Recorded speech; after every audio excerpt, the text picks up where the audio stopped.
as I was about to say. Look at how nimble this thing is. My recording software stopped recording. Anyway, let's just face prograde. So this is going to be what delivers most of the stuff to Duna. In about 200 days we are going to do our burn out. So I've got transfer window planet here. Plot it. 1,679 meters per second of delta V in a perfect transfer to Duna. And if we go ahead and look at our delta V stats, it should be somewhere around here. Yeah, it's right here. We got 12,000 meters per second of delta V, so we'll be fine in terms of delta V. And this is partially refueled. So hold on. I need to.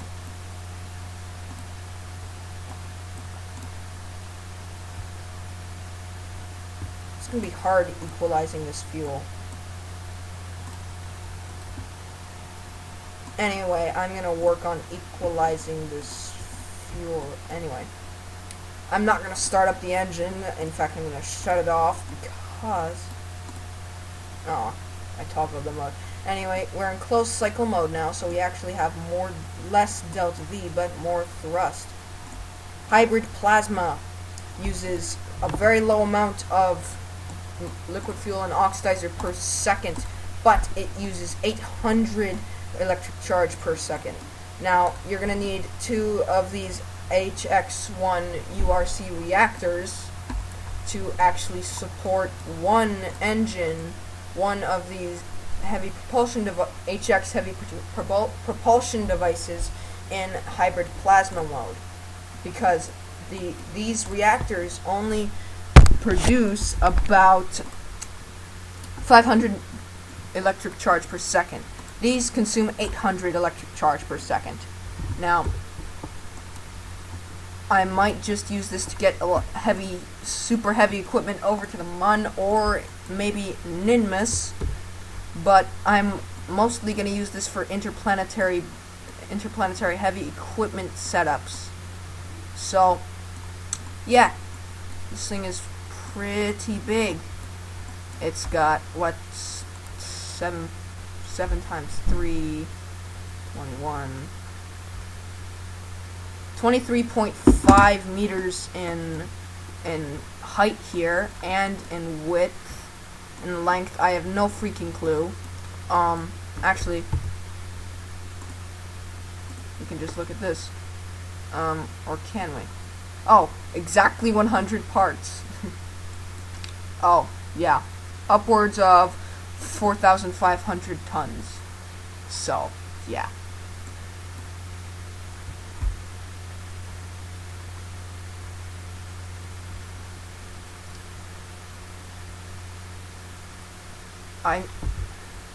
Anyway, this thing is pretty big.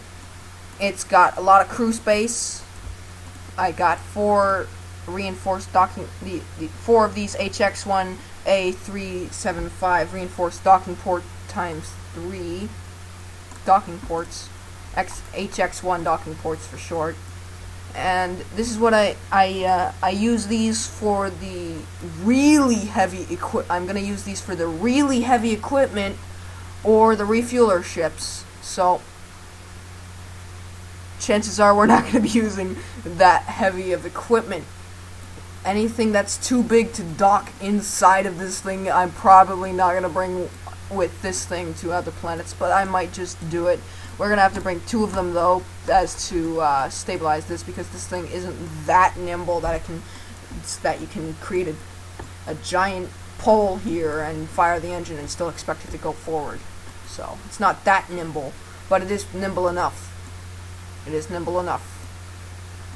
This is the bridge right here. Jebediah.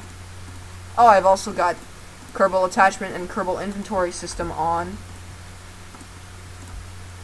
It's just IVA, Jebediah, Valentina over there. That's our throttle. Oh, Jeb, I didn't know you brought a, what is that, noodles? How did you pull that off, Jeb? How is that not floating up right now? Like, hold on. Yeah, that's either he's using double-sided tape or something else I'm not aware of. Probably black magic. Anyway, let's just yeah, this thing is pretty heavy duty. I had another one that I just hyper-edited into orbit. I actually got this one into orbit myself. It was really awkward getting into orbit. So the launch stage, I didn't engineer the launch stage enough. So we ended up getting up here, and then we were executing the orbital insertion burn. Yeah, we didn't execute it in time, so we ended up falling into the atmosphere. We did get our periaps above 50,000 meters. It was like 57,000 meters. So then we just glided through the atmosphere, and then circularized at our apoaps, when we got up to it. So we kind of flew through the upper atmosphere for a long time, actually. It was pretty... I had to go through a lot of iterations of this spacecraft, of the launch stage. I tried doing, just all out, one stage. When that runs out, I use this, but then I moved on to asparagus staging. The first design of asparagus staging didn't work. I think there were 4 designs with asparagus staging. That's what I ultimately went for, was asparagus staging, with 3 stages in the launch, I think. No, 2. So yeah, but there was one with 6 stages of asparagus staging. It was weird. It was really, really complicated. Anyway, I really can't wait to start filling this thing up with spacecraft. That's gonna look so cool.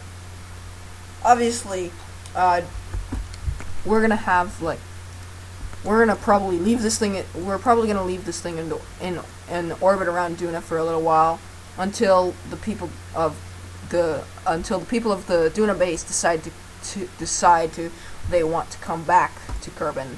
Then we'll use this thing to come back to Kerbin when the transfer window arrives. So Duna is our target, and we it needs to be about hold on, I can calculate it right here. Or hold on. Phase angle 37.4 degrees. But Duna is currently at 135.7 degrees. So yeah, that's not gonna work. Anyway, cupola large. In case you're wondering what the cupola looks like. No, not crew report. Transfer crew. Jebediah. I've only put one type of cupola on here. Provided by Lackluster Labs. Yeah, it just looks like the stock one. With a few missing things. Anyway.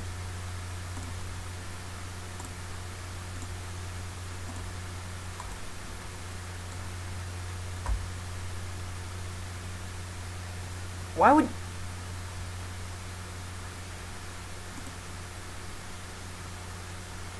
look at this. This is in Roman numerals. Why would you do 5 like this? Why not just the V?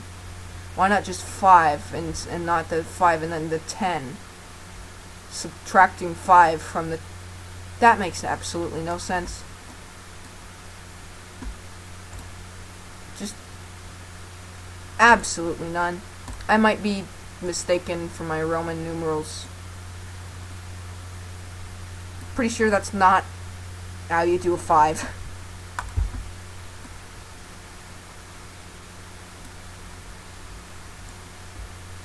This is the center. This is the heart of the cube. I want to have a mother cube. I want to